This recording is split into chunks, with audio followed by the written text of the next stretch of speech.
I would have to say my story with First Presbyterian Church of Hernando happened when I was in the middle of seventh grade. I believe it was 2009. I was new to Hernando, moved in with my father. Uh, I was a kid alone in a world where I felt really avoided. I was reclused in my own life because I grew up with a stepfather who abused my mom, and that was one of the main reasons I moved out. And my own mom neglected me for a couple of months, so I felt like I had no family at the time. But when I came to First Pres of Hernando, I was immediately welcomed by my old youth director, Tanya Marshall. And she just, the first time I saw her, she gave me a hug. And because I said I was going to donate my great grandfather's silver coins to the youth group just to help them out on their trip.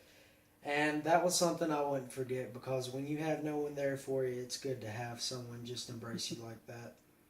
And it was not only her.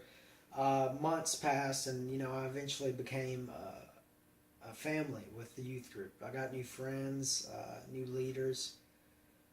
I felt like when I didn't have a family there for me, that this was my family.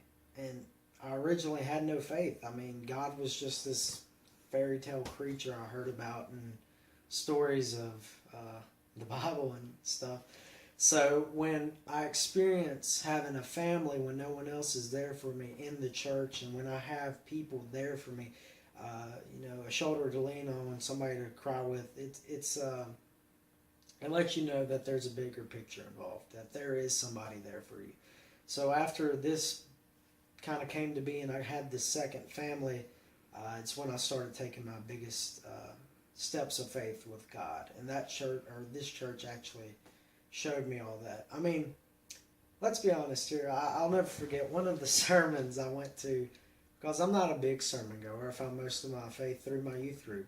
But one of the sermons I went to, I see Chip Hatcher, our preacher, get up when it's the time for children section, and he gets up and he runs around the congregation acting like Superman and talking about all these superheroes. I mean, you don't see that now. I mean, the passion he took with those kids and explaining his story and how goofy and silly it might have acted, but yet how fun it still was to experience all that. Like, you could tell how relaxed and how at home he was with the congregation as a family. So I guess what I'm trying to say in all is that this church isn't just a church to anyone or to me. It's more of a family that's closely knitted together.